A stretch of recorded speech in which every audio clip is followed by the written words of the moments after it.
Vamos receber ela, que é aromatóloga e linguista, professora certificada do IBRA, membro da Abraroma e da Aromaflora, presidente da Abraroma atualmente, idealizadora do Sularoma e proprietária da Casa Mai. Teve sua primeira experiência com óleos essenciais em 2000.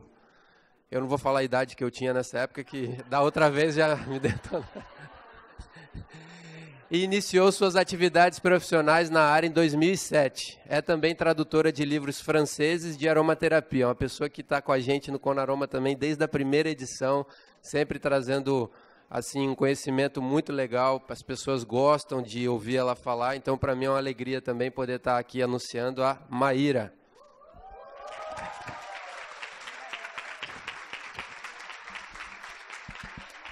Oi, tudo bom? Ô, Ian, você tem que parar de colocar cadeira, que cada cadeira é uma caganeira que dá de nervoso aqui. Né? Bom, muito obrigada pelo convite, Ian, Caian, toda a equipe do Conaroma. Esse público do Conaroma é muito especial e, para mim, então, é uma satisfação imensa poder compartilhar um pouquinho do que eu sei com vocês. Bom, eu mudei um pouquinho o tema da palestra, era construindo narrativas na aromaterapia, eu achei esse tema mais marqueteiro, né? A narrativa suficiente em psicoaromaterapia. E eu quero começar essa palestra, a título de preâmbulo, eu quero ler um texto com vocês. O texto se chama Anatomia da Ansiedade, é uma crônica que foi escrita por um colega meu, escritor curitibano, Yuri Al-Hanati. E nessa crônica ele descreve uma crise de ansiedade, uma crise de pânico. E eu vou precisar que a gente leia um trechinho, porque a gente vai utilizar parte dessa crônica na minha palestra, tá? Então, vamos lá. O coração bate um pouco mais rápido do que o habitual, mas isso não é sentido de primeira. Antes de mais nada, é o oxigênio que se respira que, de uma hora para outra, parece insuficiente para preencher o sangue do corpo. Logo, as tentativas de respirar melhor dão lugar a um arfar constante, que, enfim, acelera o coração até um estado mais perceptível e termina por cansar todos os músculos envolvidos no processo. Na cabeça, a falta de oxigenação adequada começa a criar aberrações sinápticas que convertem o caldo morno do pensamento cotidiano em um fervilhante caldeirão de extremos. Soluções rápidas incluem barbitúricos e saco plástico, pular dessa janela, enfiar a cabeça no forno ou se jogar na frente de um ônibus. Não se sabe onde o espírito está nessa hora, mas parece fazer sentido como nunca. Felizmente, o corpo se torna cônscio na maioria das vezes em que inicia qualquer movimento consciente para este fim. Desistimos. Até que, de repente, a coisa vai embora da mesma maneira misteriosa que veio. A sensação é de quase normalidade. Os músculos do sistema respiratório desistem do seu protesto de nervos, e o ar entra e sai com a tranquilidade de antes. Nos sentimos estúpidos, mas momentaneamente medicados pelo corpo. Então, eu quero que vocês guardem essa frase que eu coloquei em verde, momentaneamente medicados pelo corpo, porque é a frase que a gente vai retomar no finalzinho dessa palestra. Bom, a motivação dessa palestra surgiu de uma interação num grupo do WhatsApp, do qual eu participava, né, os grupos do WhatsApp. E nesse grupo a gente estava discutindo sobre o fazer aromaterapêutico, né, entre pares, uma discussão legal. Né, o que é aromaterapia, como que a gente trabalha, essas coisas todas.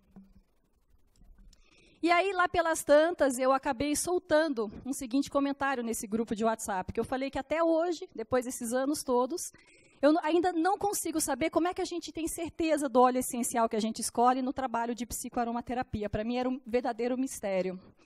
E é claro que quando eu fiz essa pergunta, esse comentário, eu estava sobre o efeito Dunning-Kruger, que eu não sei se vocês conhecem pelo nome, mas vocês conhecem o efeito em si.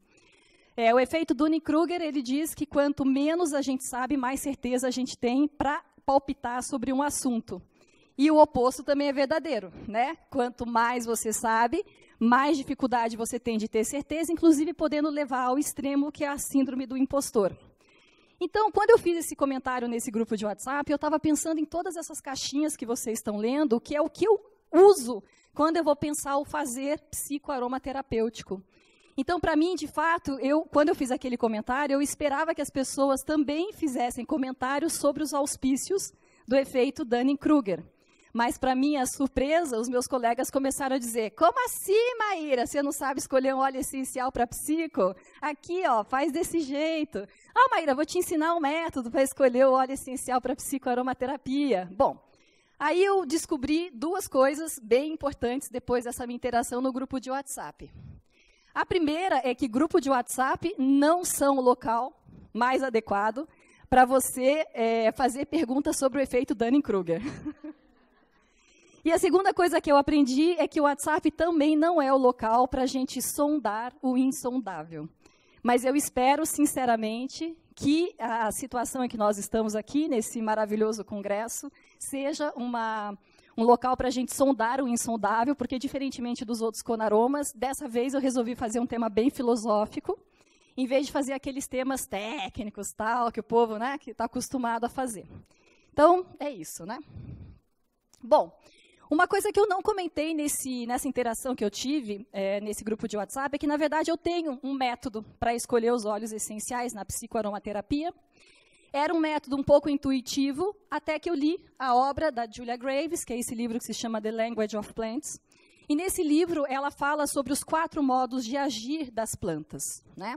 Então ela diz que as plantas elas podem ser opostas ao meu estado emocional. Então, nesse momento, ela me equilibra como se fosse colocando um outro peso naquele prato que está para baixo ou que está muito para cima. Ela diz que as plantas também podem ser iguais ao meu estado emocional, no sentido de que eu vejo um espelho, né? Então, eu me tonifico, eu me fortaleço para manter aquele estado emocional. Evidentemente que isso tem que ser positivo, né? Diz que as plantas também podem representar o equilíbrio entre esses dois opostos. Eu, particularmente, acho que para a gente usar uma planta como um equilíbrio, a gente já tem que ter navegado pelos dois opostos anteriormente. E ela diz que também as plantas podem ser um novo ímpeto para eu avançar num novo nível de consciência, né? Um gás para eu poder adquirir um novo nível de consciência, uma nova experiência. Bom, quando eu observo que a gente diz que as plantas podem agir assim, assado, no nosso emocional, não sei se fica claro para vocês, é uma questão implícita. Mas, na verdade, quando a gente diz que as plantas podem agir, a gente acaba atribuindo características anímicas para as plantas e também antropomórficas. O que eu quero dizer com isso? Quando a gente diz que as plantas agem, a gente precisa atribuir uma alma para essas plantas.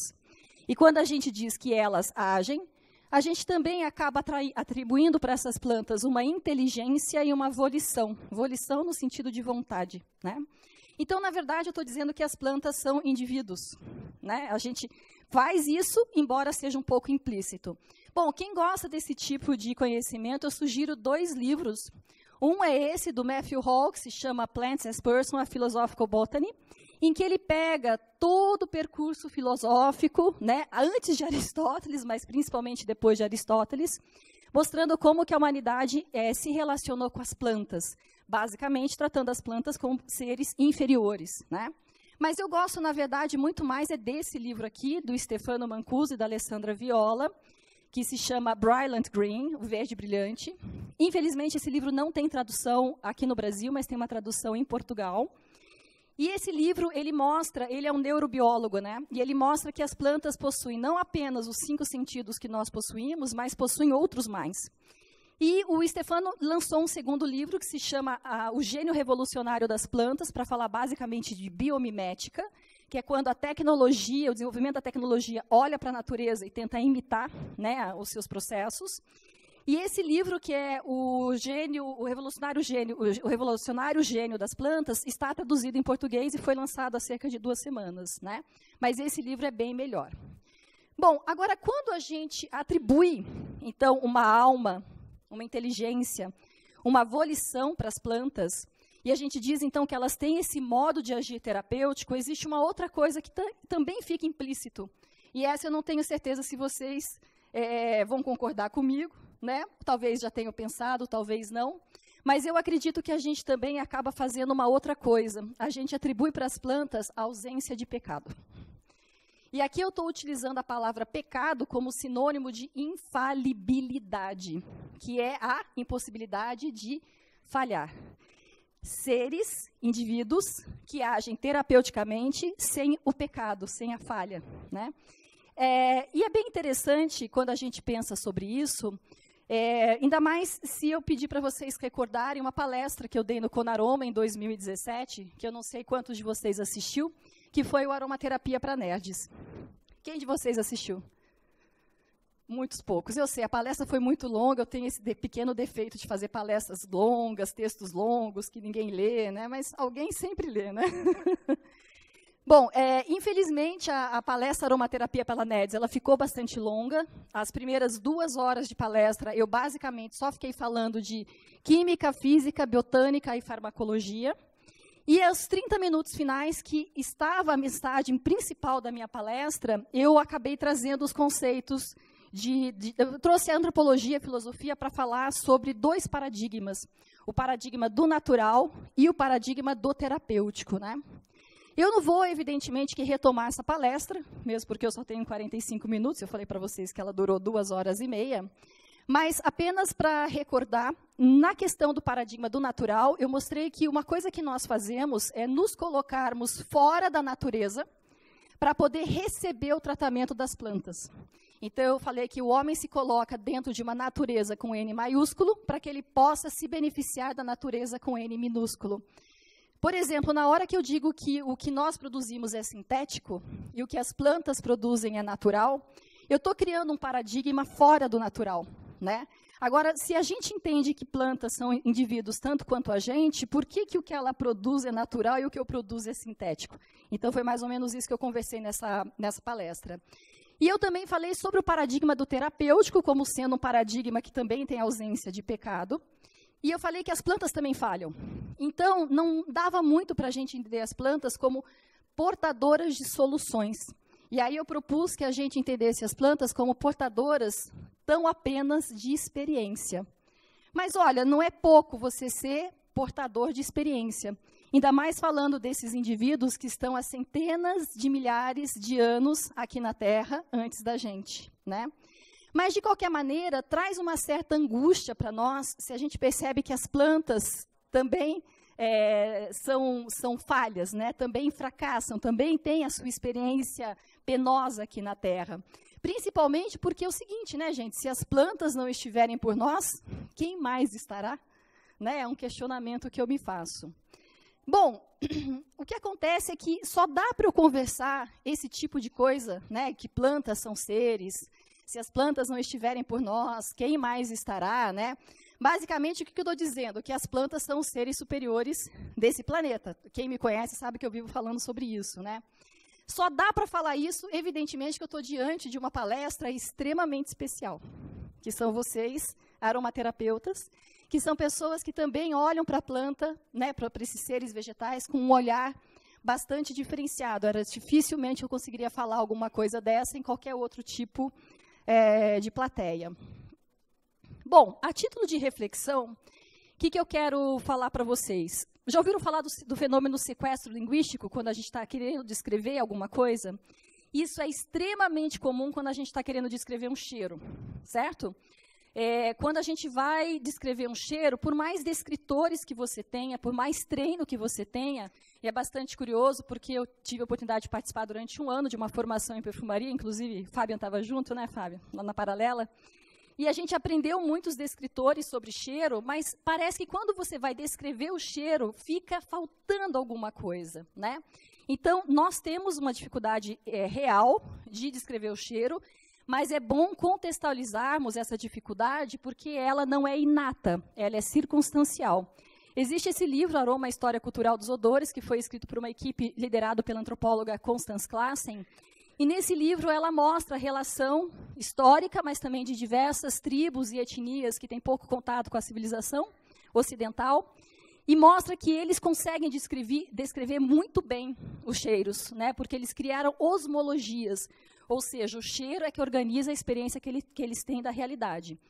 Mas, efetivamente, existe um sequestro linguístico para a gente descrever a experiência olfativa, ainda mais se falando de substâncias olfativamente tão complexas quanto os óleos essenciais. Bom, não sei se vocês sabem, eu fui educada em colégio católico salesiano, dos 6 aos 17. Então, eu fiz várias e várias aulas de catequese. E uma das coisas que eu aprendi de menina nessas aulas de catequese é que Deus é indescritível, né? Então, Deus realmente, a experiência de Deus, a experiência do divino, ela é indescritível. Aí eu cheguei no colegial, o atual, como é que chama? Ensino médio, né? Na minha época era colegial. E aí eu tive uma aula com um professor que era um filósofo, e muito interessante. E aí, nesse momento, discutindo, né, sobre Deus, aquela coisa toda, ele veio com essa frase aqui: Deus é. Aí, esse verbo maravilhoso, né? Ser, né? Esse intransitivo, né? Verbo que não depende de nenhum de complemento, né? Nessa época, a gente ainda não tinha aquele slogan, Coca-Cola é isso aí, né? Porque Coca-Cola é isso aí também é meio Deus é, mas naquela época tinha essa Deus é, era realmente uma coisa que linguisticamente você percebia o poder que existe numa descrição. Só que quando eu vi essa descrição de Deus é, ela me pareceu bastante suficiente. Eu consegui entender e descrever Deus. Então eu falei assim, bom, se Deus é uma experiência do indescritível, eu estou achando que não é ele então, né? Porque a gente conseguiu descrever suficientemente bem. Aí, na maturidade, eu fiquei me pensando, e se a gente topasse com alguma coisa que efetivamente é indescritível? Que de fato fosse indescritível? Será que a gente estaria mais perto de Deus? Bom, aí eu gostaria que vocês tentassem descrever o aroma de tuberosa. É a minha flor preferida, por isso que ela está aí. Por mais que a gente tente, escapam as palavras, né? Tentem descrever o cheiro do olíbano. Ainda mais se for um olíbano de Omã, selvagem. Bom, selvagem todos são, né? Mas um olíbano, né? Ou então descrever essa coisa divina aqui que se chama patchouli, né? Tentem descrever o vetiver. Sabe o que acontece? Vetiver é. Então, eu realmente comecei a pensar o que seria, de fato, a experiência indescritível, né? Bom, a título de complicação, já que nós estamos aí no tema da espiritualidade, da religiosidade e tal, né, do poder da palavra, aquilo que não é, não sei se todos vocês conhecem esse livro, que se chama Um Curso em Milagres, ele é chamado de O 100. E é um livro que fala para nós sobre a realidade ser não dual. Ou seja, não existe uma realidade aqui e é espiritual, é tudo igual. E, na verdade, o Um Curso em Milagres, ele é uma filosofia advaita radical. Radical no sentido que ele diz que, efetivamente, tudo acontece na nossa cabeça. Como se a experiência de vida fosse um sonho que a gente estivesse sonhando. E existe um capítulo do 100 que fala sobre o que são medicamentos, né? E aí, medicamentos é definido no 100 como formas de encantamento. Se vocês não entrarem em contato com esse livro, eu sugiro que vocês não entrem, efetivamente. Eu fiquei 10 dias com um torcicolo monstro, porque realmente foi como se tirassem o tapete debaixo de mim. Mas eu sugiro que, em lugar de vocês mergulharem fundo num curso em milagres, vocês leiam a trilogia que foi escrita pelo Gary Hannard, e o primeiro livro dele se chama O Desaparecimento do Universo. E ele estava justamente conversando com os mestres dele, tentando, né, entender um curso em milagres. Aí, a certa altura, ele vira para os mestres dele e fala o seguinte: olha só, se tudo acontece na mente, por que o poder da mente parece tão menos eficaz para curar do que os medicamentos e do que os remédios? Aí a resposta dos mestres dele foi super engraçadinha, né? Falou o seguinte: mas é que remédio é uma magia mais bem feitinha. Não tem aquele truque ruim e aquele truque que você fala, nossa, isso aí é magia, acho que o cara não tem. Então, eles disseram que os remédios, os medicamentos, são um tipo de magia um pouquinho mais bem feitinha, né? Aí, nas palavras do próprio Um Curso em Milagres, é mais seguro para ti apoiar-se temporariamente em instrumentos de cura físicos, porque esses não podes perceber equivocadamente como as tuas próprias criações. É bem interessante essa frase, né? Bom, quando eu olho essa frase e, ao mesmo tempo, entro em contato com as pesquisas científicas, né? Vocês sabem que as pesquisas científicas, quando chega estudo clínico, sempre tem o placebo, não tem o placebo? Eu não sei vocês, eu acho surpreendente que haja 10% de eficácia em placebo, 15%. Esses dias eu fui ver um estudo de dor crônica, 50% de sucesso no placebo. Aí eu fico pensando assim, aí fica enfiando dinheiro na farmacologia, né? Por que não aperfeiçoou o placebo? Vamos fazer um placebão, não é? Então, aí, né? Fica, pesquisadores, fica a dica aí, né? Hashtag fica a dica. Agora, a título de esclarecimento, óleos essenciais não são placebos, tá? Existem evidências farmacológicas muito grandes para mostrar como os óleos essenciais funcionam do ponto de vista bioquímico. Só que aí nós temos a psicoaromaterapia e dentro da psicoaromaterapia, a psicoaromaterapia sutil. E depois de tudo que eu falei para vocês, a pergunta que vem na minha cabeça é essa aqui, mas e os efeitos da aromaterapia sutil, da psicoaroma sutil? Será que são formas de encantamento, né? Encantamento, estou falando lá do Sen, né? Será que são, entre aspas, um tipo de placebo? Eu não costumo perder a noite de sono com esse tipo de questionamento, não, tá, gente? É mais assim, só quando eu dou aula, tá? Então, é de vez em quando, né? Muito bem. Naquela palestra, que é a palestra Aromaterapia para Nerds, eu falei um pouco sobre a desconstrução do Jacques Derrida. E existe uma frase bem conhecida do Jacques Derrida, em que ele fala que todo conhecimento é textual. Como que eu interpreto essa questão para a nossa vida, né? A gente não consegue ter uma percepção da realidade fora da narrativa, fora do texto que a gente atribui a ela. Como a linguagem filtra a nossa realidade, ao mesmo tempo modula, tudo está na linguagem, fora dela, na verdade, nada existiria, digamos assim, né? Então, pensando nessa questão de que todo conhecimento é textual, eu fico assim, bom, beleza, todo conhecimento é textual, mas a gente não consegue descrever adequadamente cheiro nenhum. Só que, por um outro lado, vocês já viram como é que a gente consegue descrever efeito sutil de óleo essencial? Nós somos extremamente eloquentes, eu mesmo fico 1 hora falando efeito sutil de óleo essencial. Por exemplo, o sândalo nos ensina acerca da apropriação do self. Posso falar 1 hora para vocês sobre isso. O ylang-ylang nos ensina sobre a intimidade e vir da paciência. O cedro nos ensina sobre a solidão da responsabilidade. A lavanda nos ensina sobre liberdade ser um tipo de rebeldia. O jasmim nos ensina sobre a sombra de nossos desejos sexuais. A canela nos ensina como transformar loucos em magos. Estou falando do tarô, né? Loucos em magos. Então, veja como a gente é eloquente para falar sobre os efeitos sutis dos óleos essenciais, mas somos completamente ruins para descrever o cheiro dessas substâncias. Então, veja que isso é uma narrativa muito eloquente sobre como os óleos essenciais agem no efeito sutil. Aí vem novamente uma pergunta, né? Como ter certeza que, de fato, os óleos que estão fazendo isso, ou se quem está fazendo isso é a narrativa que eu atribuí a eles? Como ter certeza de que não é a narrativa que está permeando a minha experiência com os óleos essenciais? Esse é o questionamento que eu tenho. Bom, nesse momento eu preciso recordar uma pesquisadora que se chama Rachel Hertz. Eu já dei uma palestra sobre as pesquisas dela, junto com as pesquisas da Radha Krishna e também do Douglas Van Priet, que falam sobre a psicologia do olfato. A Rachel Hertz, inclusive, ela vai estar no Botânica no ano que vem, lá na Eslovênia, acho que é a Eslovênia. E aí ela fala o seguinte sobre o cheiro, né?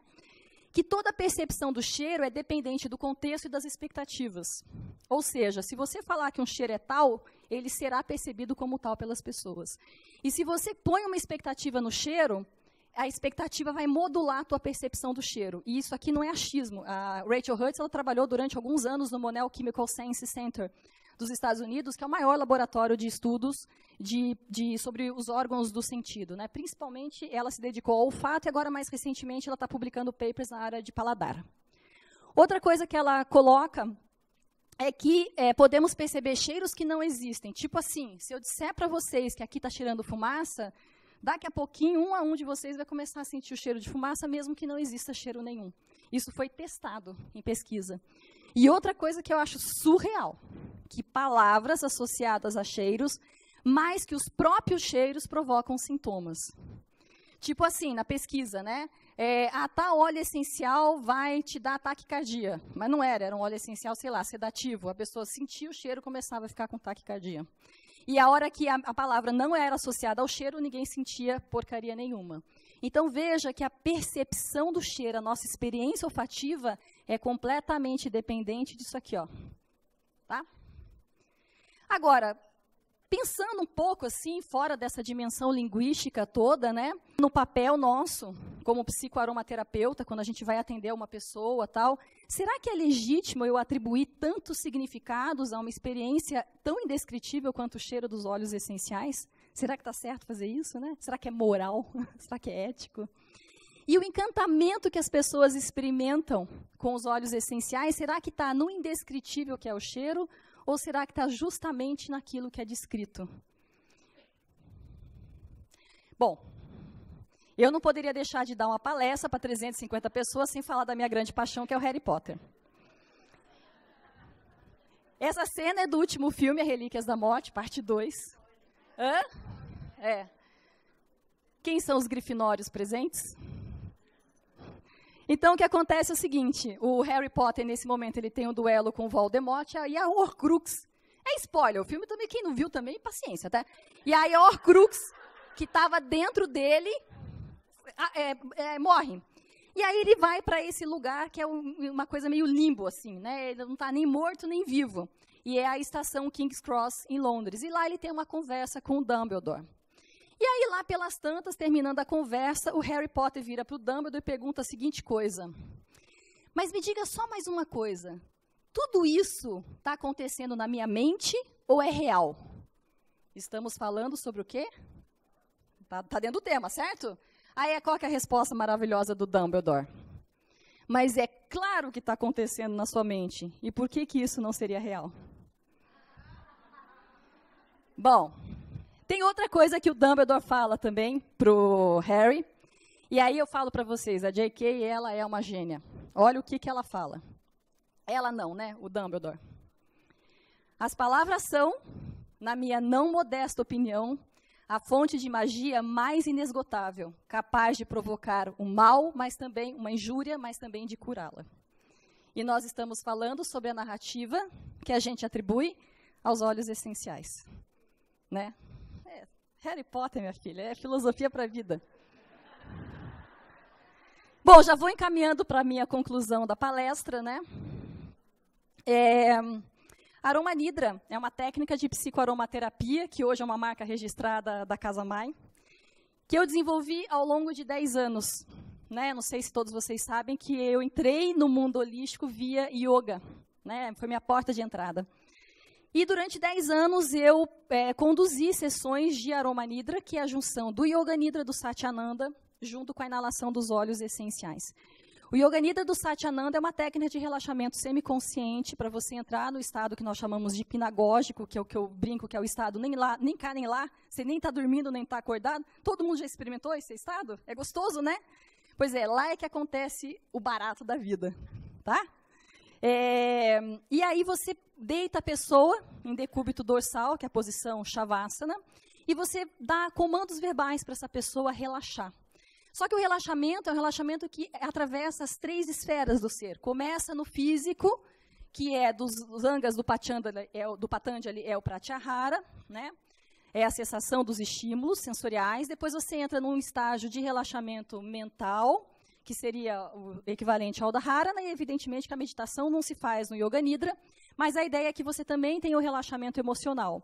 E essas historinhas que a gente conta no Yoga Nidra, elas são interessantes porque elas funcionam como se fosse uma espécie de vacina para o sofrimento do mundo. Então, você sempre faz uma historinha onde a pessoa se ferra e depois ela se levanta. É mais ou menos tipo O Segredo, sabe aquele livro? Que tudo que você vivencia na imaginação te prepara para vivenciar na vida correta. Então, eu percebi, conduzindo o Aroma Nidra, o Yoga Nidra do Satyananda, com os óleos essenciais, e pelas minhas contas, eu devo ter conduzido cerca de 3.000 sessões, com pelo menos 5 pessoas em sala, então 15.000 vezes, facilmente, a técnica do Aroma Nidra foi praticada, né, muita coisa realmente. Então, eu comecei a perceber que o Aroma Nidra me ensinou muito sobre psicoaromaterapia, porque efetivamente é uma prática de psicoaromaterapia, né?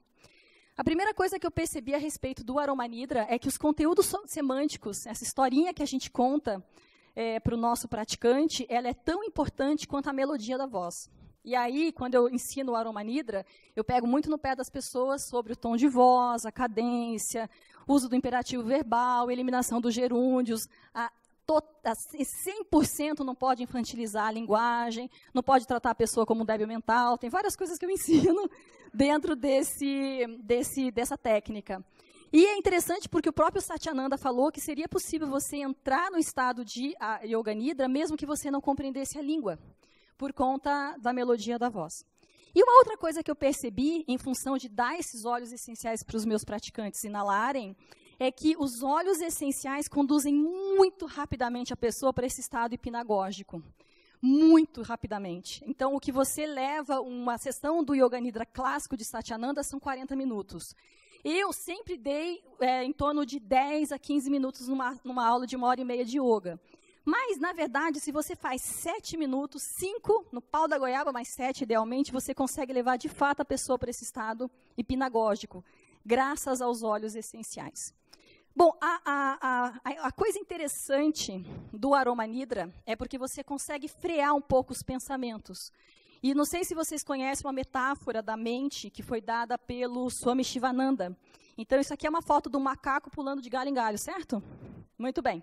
Então, ele diz que a mente é um macaco desacorrentado. O que eu percebi é que quando a gente oferece muitos galhos para a mente ficar percorrendo, ela vai percorrer todos eles. E é daí que vem a ansiedade, os traumas, aquelas terapias que a gente faz que nunca se concluem, né? E aí eu percebi, conduzindo o Aroma Nidra, que, na verdade, se você oferece uma narrativa em vez de significados, a mente para um pouquinho de ficar pulando. E aí vem, né, o Yoga Sutra de Patanjali, ele começa, né, Yoga Chitra Vitri Nirodha. Yoga é a cessação das ondas mentais. É aí que vem a nossa saúde, ou vem aquela nossa magia definitiva, que é tirar o véu e entender que existe apenas uma única realidade, né, a material e a espiritual.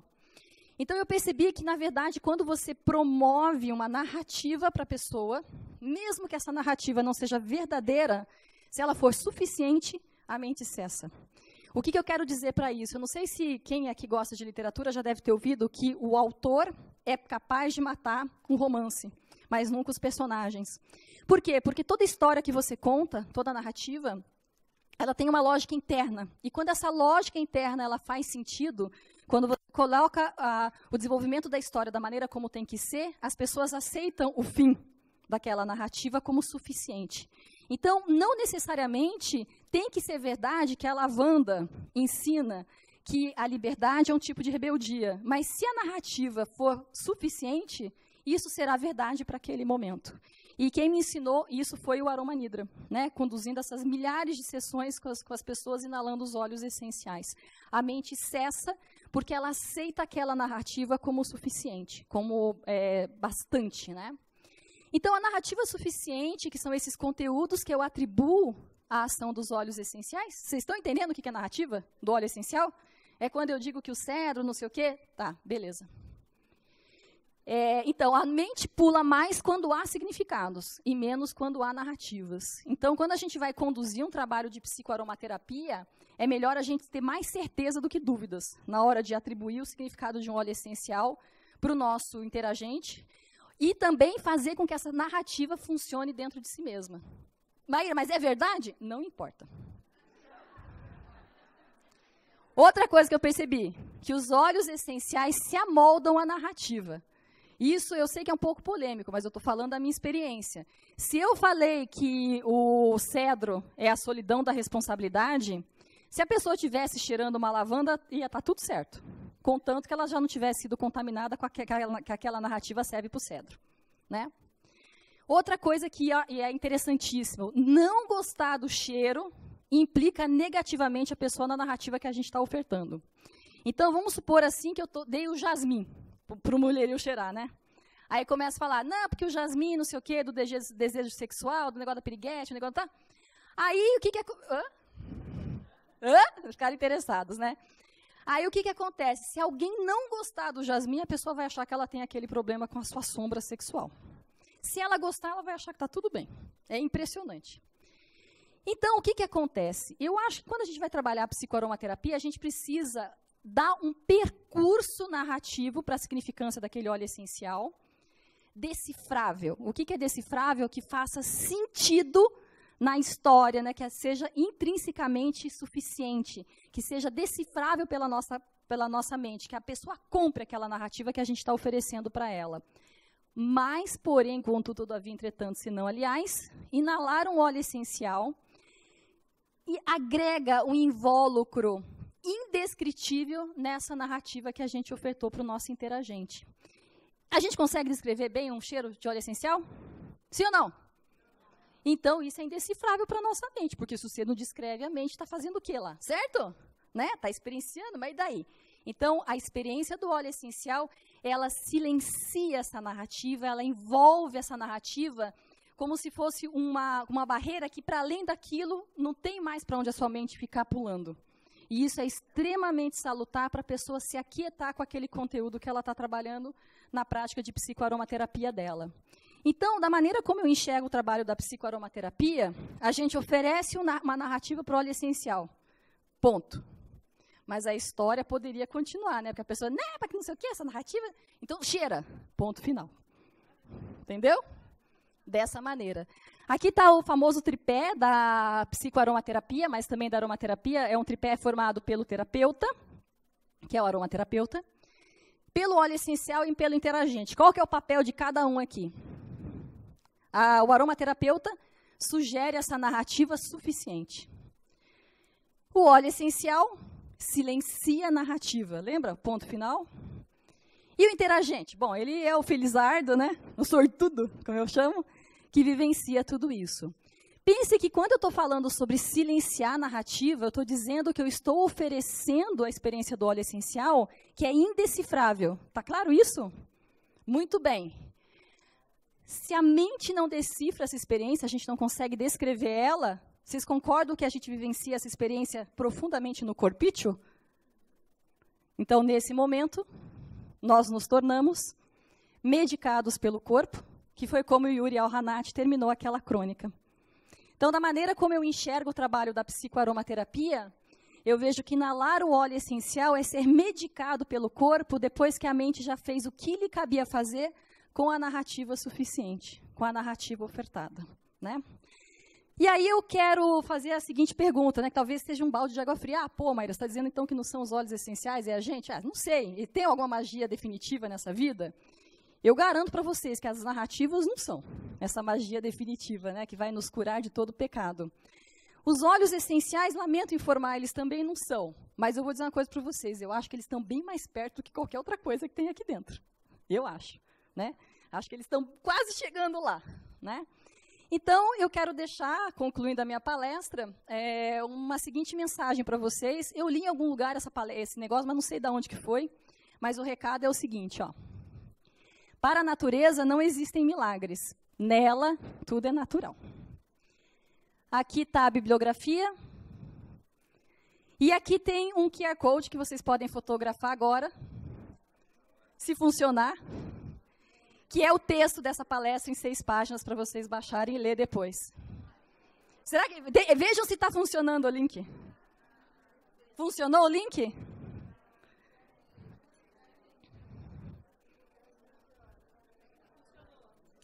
Funcionou? Então, porque primeiro eu escrevo a palestra e depois é que eu transformo ela em PowerPoint. Então, vocês podem abaixar a palestra em 6 páginas. Calma, Caia, pera. Tá bom, turma? Todo mundo fotografou? Eu treinei para dar em 39, ó. Terminei com folga. Deu, turma? Bom, então agora de fato acabou. Muito obrigada.